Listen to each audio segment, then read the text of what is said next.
Noong panahong iyon, sa pahayagan ng gobyerno ng Japan, umalinggaw ang mga boses ng mga nasa loob ng pulong matapos manood ng video presentation tungkol sa higanteng nagdudulot ng kalituhan sa Korea.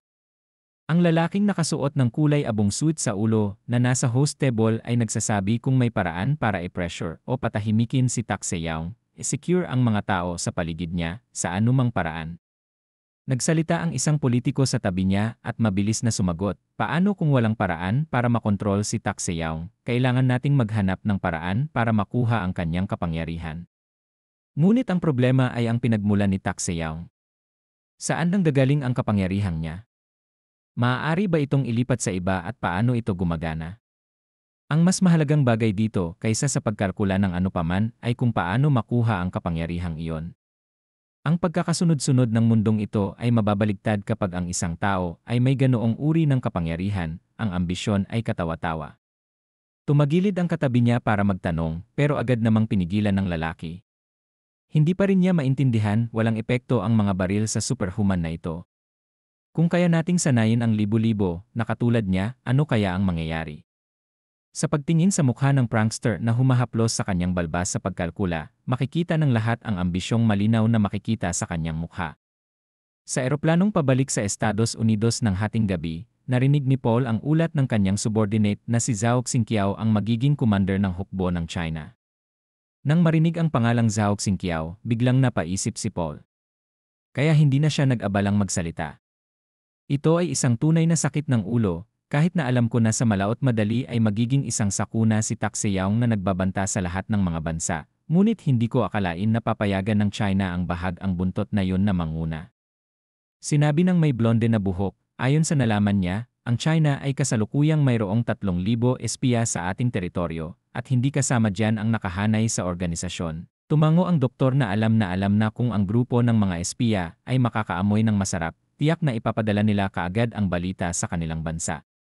Nang matapos magsalita, sinabi ng blonde na lalaki na nagsisimula na rin kaming makakita ng paggalaw mula sa Japan, ngunit sa hindi inaasahang pagkakataon ay napakakalmado lang ni Paul at sinabing, sabihin sa kanila na magsaya sa pakikipaglaban sa kanilang sarili. Ang isang tugon na tulad nito ay isang bagay na tila hindi inaasahan ng blonde na lalaki. Iminulat niya ang kanyang mga mata at nagtanong, hindi ka ba gagawa ng aksyon? Sa pagtingin sa walang pakialam na ekspresyon ni Paul, lalo siyang nataranta. Kung mahuli ng alinman sa mga insik o hapon si Seyong, sinabi ni Paul na hindi yun mangyayari. Hindi ko maintindihan. Paano ka nakakasigurado? Handa silang gamitin ang lahat ng lakas na magagawa nila, hindi pinapansin ang mga isyu sa diplomatiko para lamang makuha siya. Gusto mo bang tumaya sa akin? Lumawak ang mga labi ni Paul sa isang ngiti na ikinatulala ng blonde na lalaki. Once na makaramdam ng galit sa iyo si Tak Seyong tapos ka na, at matatapos agad ang laro. Hindi ka na magkakaroon ng pagkakataon na makakuha ng pabor. Ang eroplano ay dumausdos sa kalangitan sa gabi. Patuloy na hinikayat ng blonde na lalaki ang kanyang amo. Ngunit paano kung matagumpay silang makipag-ayos sa kanya? Paano sambit ni Paul, gumamit ng pera at kapangyarihan tulad niyan? Kung ito ay gawin man ng ibang mga bansa, iwan ko kung tatanggapin ito ni Tak Seyong. Paano kung ang Chino ay magbibigay sa kanya ng isang piraso ng lupain, at pagkatapos ay binibigyan siya ng otonomiya dito?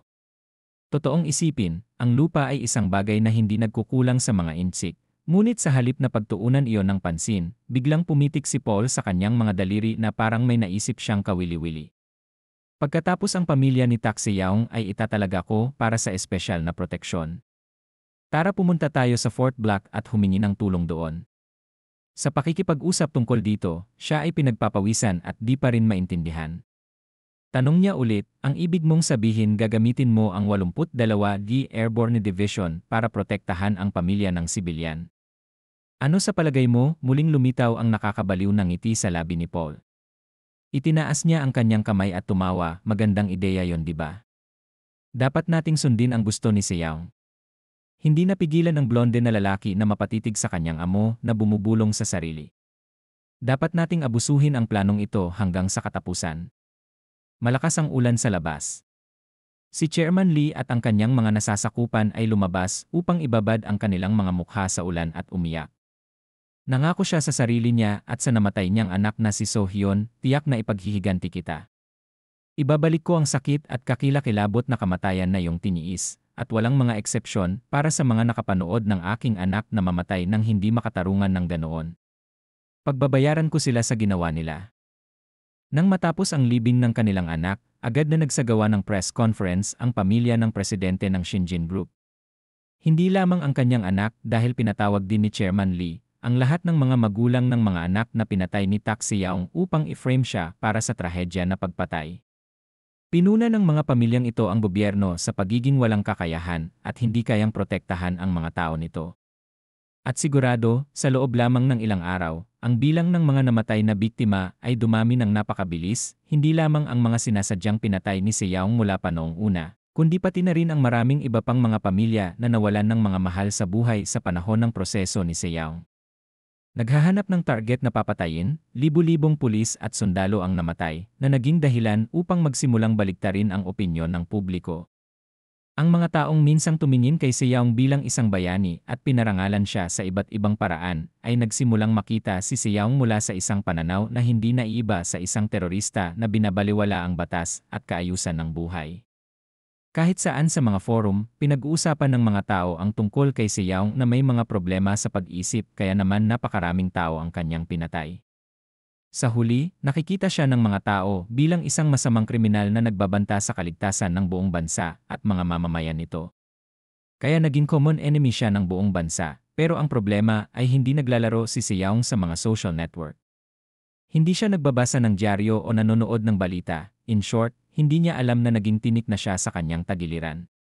Ang security video sa paliparan ay nag-record ng eksena ng pagputol ni Siyaong sa anak na babae ng Pangulo sa kalahati at dinala ito sa kanya, na nakaupo sa likod ng kanyang mesa na nanginginig at tinatawag ang pangalan ni Soo-jong.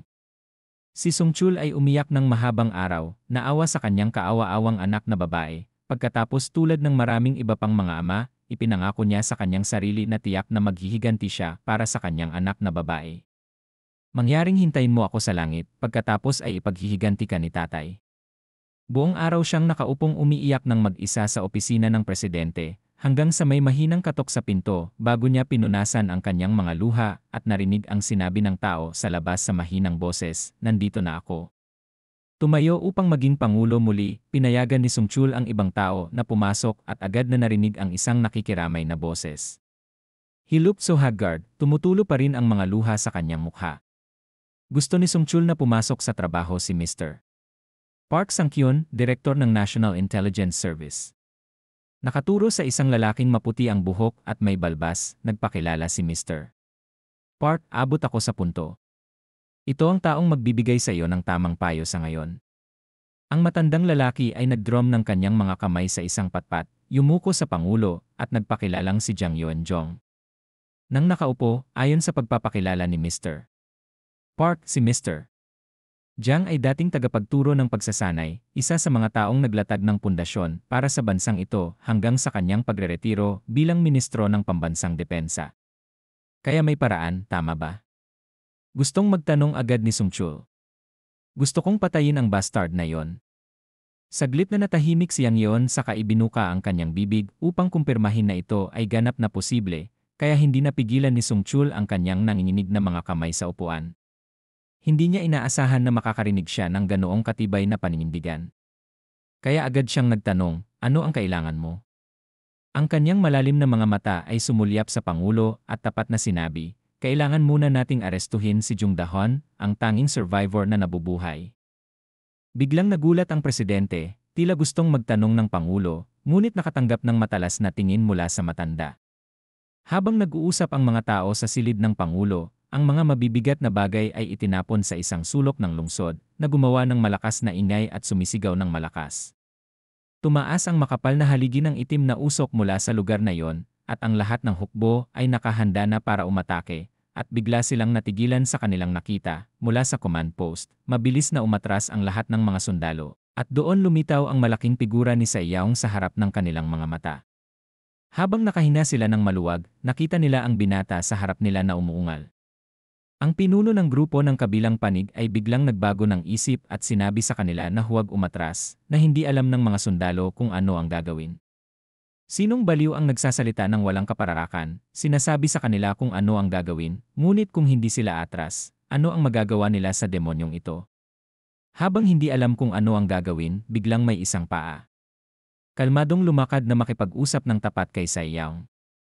Ito ang dahilan kung bakit kailangan mo ng karanasan sa mga kompetisyon sa palakasan. Tinitigan lang siya ni Saiyang na parang walang pakialam, hindi lang ang pagiging malaki at malakas ang mahalaga. Bata, isang sundalo ng hukbo na nakasuot na ng baluti na kasing laki ni Saiyang at nakangiti sa kanya. Mahalaga ang iyong kasanayan. Ako ay isang dating world boxing champion. Ang pag-iwas sa iyong suntok mula dito ay sobrang napakadali para sa akin. Nang makitang walang sinabi ang batang nasa harapan niya, akala niya natatakot siya. Ang malaking tao ay nagsimulang kumuha ng isang defensive na formasyon. Paulit-ulit na hinahamon. Pumasok ka dito at subukang umatake, ito ay isang laban sa pagitan mo. Sinong mag-akala na bago niya matapos ang kanyang pangungusap, isang suntok na diretsyo sa kanyang mukha ang agad na tumama, at pagkatapos ay ang kanyang buong katawan ay lumipad pabalik sa isang suntok lamang mula kay Saiyang. Napatingin ang buong grupo ng mga sundalo sa taong iyon, lumipad hanggang sa ikalawang palapag ng gusali at dumiretsyo dito. Umuusok ngunit nanatiling tahimik, walang may nangahas na gumalaw kahit isang pulgada. Sa lakas ng suntok, nawalan ng malay ang mayabang na lalaki, at tumunog ang kanyang walkie-talkie sa oras na ito at malinaw na nagsasalita. Ulat kaagad kapag nakita si Tak Seyang, huwag makipag-ugnayan sa kanya. Napatingin ang mga sundalo sa lalaking nakahiga sa lupa, saka tumingin kay Seyang, alam nilang hindi dapat siya galitin. Biglang nagtaas ng ulo ang binata at nakita ang 4 na helicopter sa gusali na kakaalis lang. Pasimple siyang tumingala at naamoy si Jung Dahon na nakaupo sa isa sa 4 na helicopter na papaalis at nanginginig doon. Agad na nahati ang 4 na helicopter sa 4 na magkakaibang direksyon at tumakbo palayo. Ang paraan ng paghamak nila sa kanya ng ganoon ay nagpagalit kay Seyang.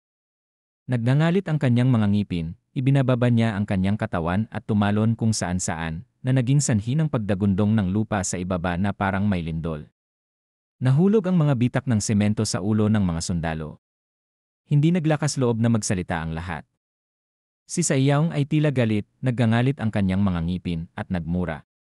Tumakbo ka lang kung saan mo gusto tumakbo o kung saan ka man magtago, hahanapin kita at papatayin. Mula nang sumugod si Saiyang sa gusali ni Jung Dahon at gumawa ng ingay sa buong lugar, hindi na nakialam si Xiaoyan at ang iba pa. Sa oras na yon, tinitignan niya ang video kung saan hinati ni Seyang ang katawan ni Sojung sa kalahati. Hindi ko alam kung gumaan ang pakiramdam niya o hindi nang mamatay ang babaeng ito, ngunit si Xiaoyan ay talagang gustong patayin sila mismo. Pero hindi na siya umimik pa. Bigla niyang naramdaman na nag-vibrate ang phone niya sa bulsa. Kinuha niya ito para sagutin ang tumatawag, yes, ito si Agent Lee Jae-gon. Ang panig na iyon ay hindi nag-abala na magsabi ng anumang pagbati, ngunit sa halip ay nag-utos, nag-iwan ng isang pangkat upang subaybayan si Tak Seyang at ang ibang grupo ay umatras. Wala siyang naintindihan at nagtanong ulit. Pero si Tak Seyang ay lumitaw na dito. Mahinahong sagot ng kabilang dulo ng linya. Ang mga espiya na kumikilos sa Seoul ngayon ay tinatarget si Seon, at ang China ay walang habas na sumusulpot ng walang pakialam sa lokasyon o distrito. Anumang punto o desisyon, sumang-ayon siya sa taong iyon tungkol sa pag-urong sa base. Sinabi niyang magdadagdag siya ng mga agent na sasama kay Seon pabalik. Ibinaling ng dalaga ang kanyang ulo para tingnan ang kasama na nagsasalita sa telepono. Si Seon ay isang napakahalagang bata para sa amin. Napakahalaga ng papel ng batang ito sa pag-alis ng puppet ng pamahalaan sa ating harapan. Naiintindihan ko, ako mismo ang escort sa kanya pabalik. Hanggang siya ay makabalik, top priority ang kanyang kaligtasan. Dapat mong iulat ang bawat galaw niya at dapat alam mo rin na hindi mo siya dapat paalisin ng walang pahintulot. Sumagot siya ng yes, pagkatapos ay inikot ang kanyang mga mata at tumingin kay Seon. At nagtanong, sinasabi mo bang bumalik na tayo? Agad naman na sumang-ayon ang lalaki at sinabing yun ang utos ni Dian. Ang eroplano ng gobyerno ay gumawa ng tunog nang makarating ito sa isang malayong lugar ng bundok na may kakaunting tao sa ibaba. Dumapo ito sa lupa na naging sanhi ng paglipad ng alikabok at pagkatapos ay may 3 tao na bumaba at dumiretso sa kanilang destinasyon. At may naghihintay na isang sasakyan. Ang Pangulo ang huling umalis, nagtanong kung saan sila pupunta at kung ano ang nangyayari dito. Patuloy lang sila sa paglalakad patungo sa kanilang sasakyan. Sinabi ng matanda na mayroong base militar dito. Wala siyang naintindihan bakit kailangan niyang ipakita sa kanya ang base militar.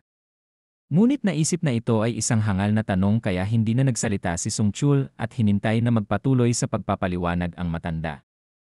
Ang lugar na ating pupuntahan ay hindi ang base militar kundi doon. Kasunod ng kanyang direksyon, ang grupo ng mga taong nakaupo sa zip car ay pumasok sa isang maliit na pinto na idinisenyo upang mahirap makita sa ibaba ng bundok. Sa hindi inaasahang pagkakataon, may mahaba at malalim na konkretong kalsada sa loob. Nakikita lang ang isang tumpok ng liwanag sa dulo ng kalsada. Nalilito pa din ang presidente kaya bigla siyang nagtanong, Director Park, saan tayo pupunta? Bakit may tunel sa ilalim ng base militar? Anya, malapit na tayong makarating doon at ipapaliwanag ko ang lahat ng detalyado. Nang pagtingin niya sa harapan bigla siyang nagulat sa kanyang nakita. Napagtanto niya na ito ay isang pinto na dinisenyo na may bulletproof at fireproof na material at malinaw na sa likod nito ay isang ganap na itinayong pasilidad. Kaya nang bumukas ang pintong iyon para makapasok ang zip car, puno ng tanong ang ulo niya. Bilang isang pangulo ay hindi niya alam kung ano ang nilalaman ng lugar na ito. Nang bumukas ang pahalang na pinto, nakita niya sa loob ang dose-dosenang mga tao ang naglalakad pabalik-balik sa kanilang abalang trabaho. Pagkababa ng paa sa lupa. Hindi pa rin makapaniwala ang pangulo na ang lugar na ito ay napakalaki. Kung nagustuhan mo ang video na to, huwag kalimutan mag-like at subscribe para updated ka lagi sa mga bago nating video.